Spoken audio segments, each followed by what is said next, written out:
Halo Sobat Wiraka, Kal di sini. Nah, tadi kan kalian udah belajar tuh pengertian dan TKK mountaineering. Sekarang Kal mau ngejelasin alat-alat mountaineering ada apa aja. Yang pertama, ada tali karamantel. Karamantel itu ada dua. Yang satu karamantel statis, yang satu lagi karamantel dinamis. Nah, bedanya apa sih Kak? Kalau karamantel statis itu bahannya lebih kaku, jadi dia tidak bisa ditarik. Yang kedua, karamantel dinamis, bahannya itu bisa melar ketika terkena beban. Karamantel statis ini untuk kegiatan rappelling, kegiatan ascending, kegiatan tali tegang, dan untuk karamantel dinamis ini khusus hanya digunakan ketika panjat tebing di wall climbing. Selanjutnya ada harness. Harness itu berfungsi untuk pengaman tubuh dan juga pengait tali ke tubuh. Dan ada dua. Kebanyakan sih yang nggak ada busanya seperti ini, cuma tali aja. Yang satu lagi ada busanya. Bedanya apa sih Kak? Bedanya yang ada busanya lebih nyaman dan harganya tentu berbeda. Setelah harness, ada yang namanya webbing. Webbing ini berperan penting dalam kegiatan mountaineering. Yang pertama untuk pembuatan angkor. Yang kedua juga bisa digunakan untuk pembuatan harness. Tapi ada syaratnya. Untuk tampilan fisik, webbing itu harus yang berlapis seperti ini. Dua minimal. Jadi webbing ini dipastikan tebal. Jadi nggak boleh tuh webbing yang kayak tali tas. Yang tipis banget tuh nggak boleh kayak gitu. Oke. Selanjutnya ada helm. Helm ini jelas fungsinya. Yang namanya helm itu digunakan untuk melindungi kepala.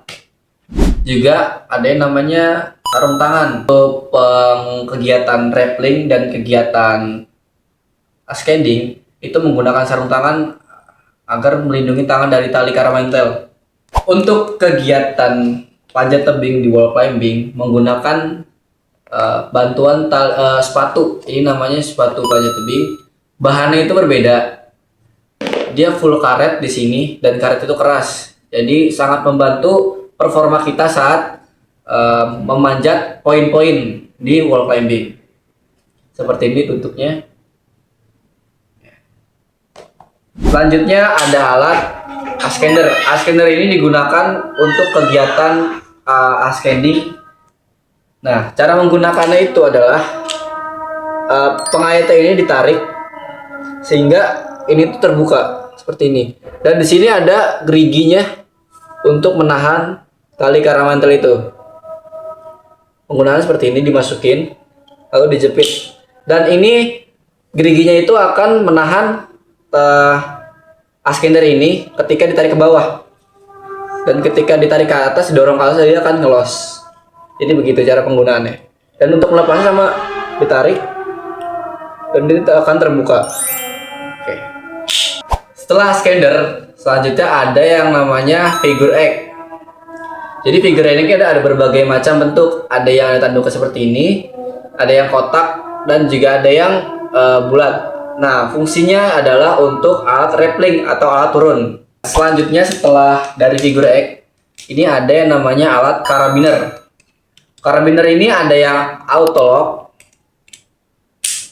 ada juga yang modelnya screw atau baut. Jadi alat karabiner ini berfungsi di setiap kegiatan dari mulai rappelling, ascending, ada penyeberangan basah dan penyeberangan kering ini berfungsi karena untuk pengait antara alat satu dan alat yang lainnya.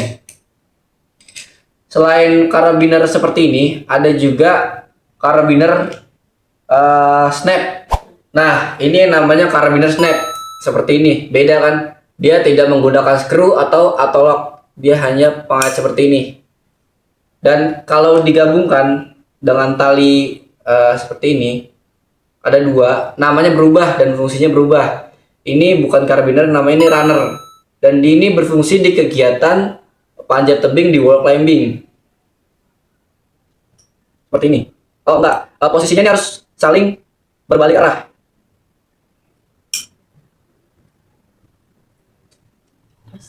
Nah, harus seperti ini.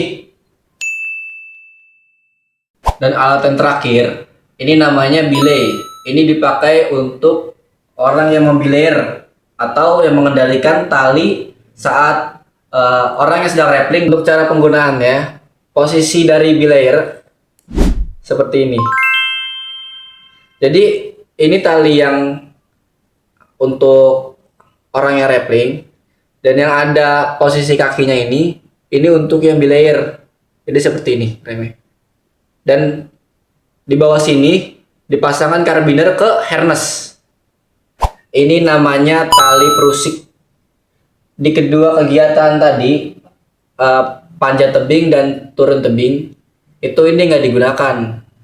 Kalau kalian mau tahu, masuk Krida Mountaineering dulu. Dadah.